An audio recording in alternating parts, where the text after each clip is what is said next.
Hi everyone. आज हम टिड्डी या लोकस्ट पर जानकारी देना शुरू कर चुके हैं। यह ऑर्डर आर्थ्रोप्टेरा के फैमिली एक्रिडिडी और लोकस्ट टिड्डी का सदस्य है, जिसको साइंटिफिक भाषा में सिस्टोसर्का ग्रिगेरिया, मरुस्थल की टिड्डी या डिजर्ट लोकस्ट, दूसरा पतंगा सक्सेनेटा, बम्बई की टिड्डी, बॉम्बे लोकस्ट, और तीसरा लोकस्टा माइग्रेटोरिया लिन, इंडियन माइग्रेटरी लोकस्ट या प्रवासी टिड्डी के रूप में जानते हैं। इसको अन्य नामों में टाडी के रूप में भी जाना जाता है। इसका फूड प्लांट या पोषक पौधे की बात करें तो यह विविध भक्षी पॉलीफेगस इंसेक्ट पेस्ट कैटेगरी में यह कीट आते हैं। यह आक, नीम, जामुन और शीशम को छोड़कर सभी पौधों पर अपना आक्रमण करते ही हैं। इसको विविध भक्षी पीड़क की कैटेगरी में जाना जाता है। इसका डिस्ट्रीब्यूशन यह उत्तरी पश्चिमी अफ्रीका के मध्य पूर्वी देशों, उत्तर में पुर्तगाल, दक्षिणी स्पेन, तुर्की, भारत में पूर्व में आसाम से लेकर दक्षिण में केरल तक दिखाई पड़ती हैं। 5000 species of grasshoppers found in world, but 9 are recognised as locust, of which 3 belongs to the Indian सब कॉन्टिनेंट।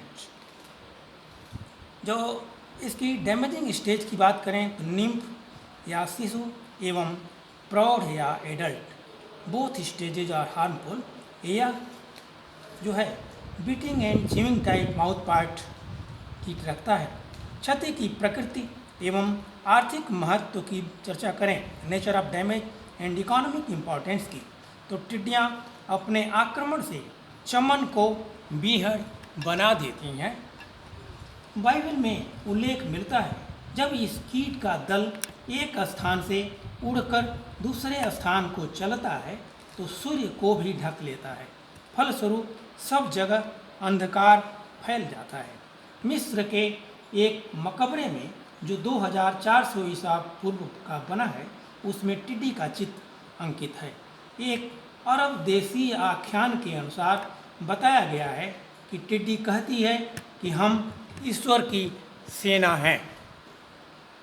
हम 99 अंडे देती हैं, यदि 100वां अंडा दे दें तो सारे संसार को समाप्त करने की क्षमता हमारे अंदर है। शाब्दिक अर्थ लोकस्ट का प्लेग होता है। यह प्राचीन समय में आक्रमण प्लेग जैसी महामारी पैदा कर देता था, जो उस समय के मनुष्य के सीमित साधनों से इन्हें नियंत्रित करना संभव नहीं था। शायद इसीलिए विशाल संख्या अब एक कहावत के रूप में टिड्डी दल के समान प्रयुक्त होती है। All locust are grasshoppers, but all grasshoppers are not locust. यह भी कहावत एक प्रचलित है। भारत में जब भी टिड्डी का हमला हुआ है, उसके बाद सदैव एक अकाल सा पड़ गया है। अगर लाइफ हिस्ट्री और जीवन इतिहास की बात करें तो इसमें स्कीमेटिक मेथड में एक त्रिभुज जैसी आकृति इसमें बनती है। इट मीन्स एग, निम्फ और एडल्ट तीनों अवस्थाएं इसमें मिलती हैं। इनकम्प्लीट वैसे मेटामॉर्फोसिस इसमें दिखाई देता है। संगम के बाद मादा टिड्डी बलुई भूमि में अपने पिछले उदर के भाग को 12 से 15 सेंटीमीटर घुसाकर अंडे देती है। अंडे टिड्डी दल का जो किसी स्थान पर उतर कर ठहरना, वातावरण की स्थिति तथा उनका थक जाना या उस स्थान की वनस्पति पर ही निर्भर करता है।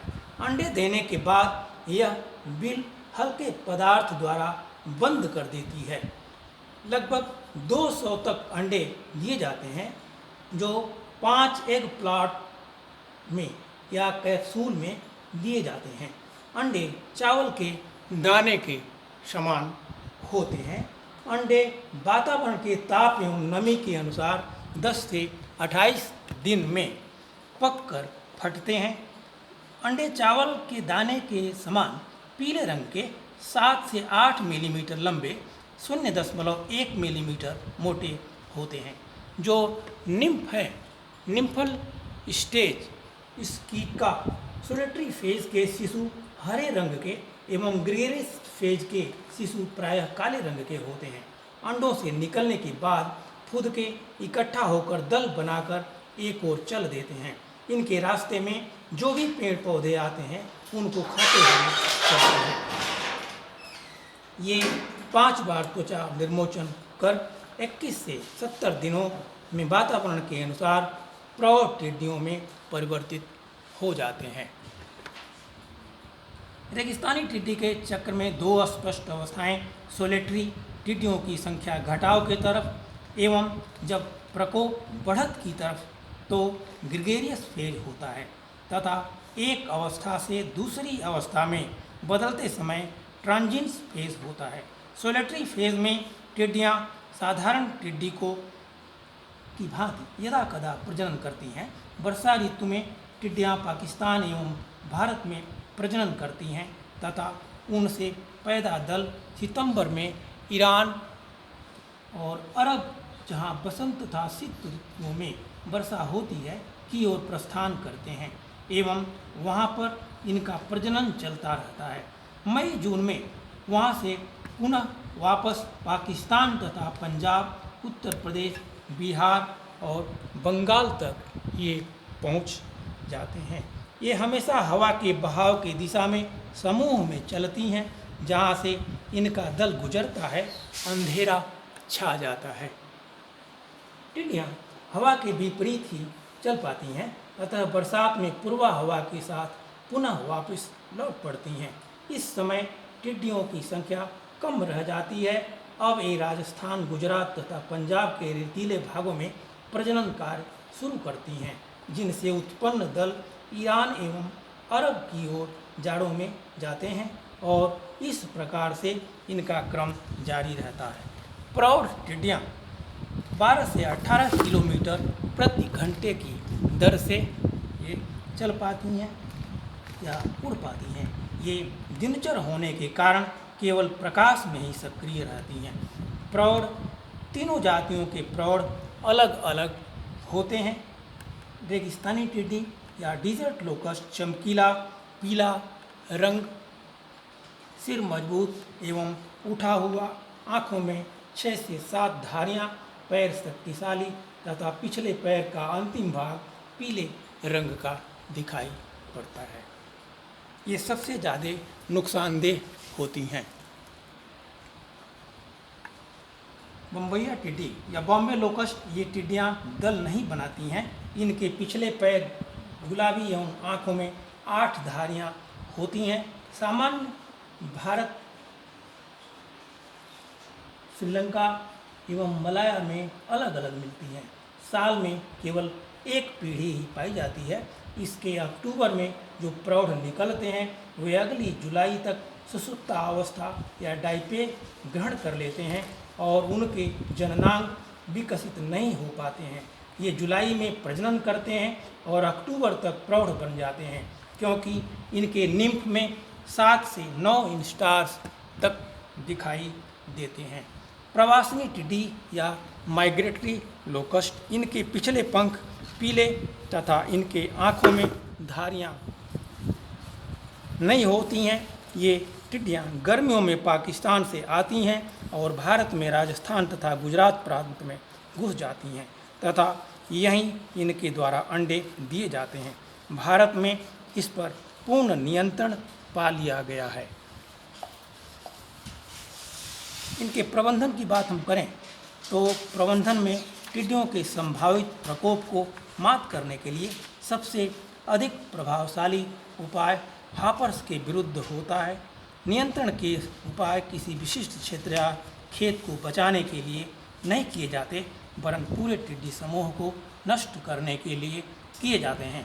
इसका आक्रमण सर्वव्यापी है, इसलिए इनका नियंत्रण भी अंतर्राष्ट्रीय राष्ट्रीय तथा क्षेत्रीय स्तरों पर करना चाहिए। इसके लिए अंतर्राष्ट्रीय संगठन को टिड्डियों के प्रकोप की सूचना देते रहना चाहिए। अपने देश में लोकस्ट वार्निंग ऑर्गेनाइजेशन 1939 से कार्यरत हैं। इसमें अपने देश की सीमाओं से लगे देशों का भी सहयोग अत्यंत आवश्यक होता है। टिड्डी व हापर को पकड़कर मारना चाहिए एवं इसको खाइयाँ खोदकर अंडे वाली भूमि में सिंचाई के बाद जुताई करना तथा ड्रम बजाकर इन्हें भगाना आदि नियंत्रण की पुरानी विधियां हैं। इनको उपयोग में लेना ही चाहिए। इनके जो निम्फ होते हैं उनके पंख नहीं होते हैं, इसलिए ये खाइयों में गिरकर मर ही जाते हैं, ऐसा देखा जाता है। फसलों पर 5% नीम के बीजों का चूर्ण जो है का घोल बनाकर छिड़काव से 21 दिन तक फसल टिड्डियों के प्रकोप से सुरक्षित रहती है। जो जैविक नियंत्रण या बायोलॉजिकल कंट्रोल की बात करें तो चिड़िया जैसे चीले हैं, कौवे हैं, स्टार्लिंग है एवं घरेलू चिड़िया गुरसल आदि उड़ती टिड्डियों को मारकर खाती हैं। ट्रोक्सा प्रोसेरस नामक बिटल अंडा भक्षक होता है। अगर इनमें जो केमिकल्स की बात करें तो डस्टिंग हेड हापर के ऊपर 10% BHC की डस्ट 30 से 35 kg हेक्टेयर की दर से छिड़कते हैं।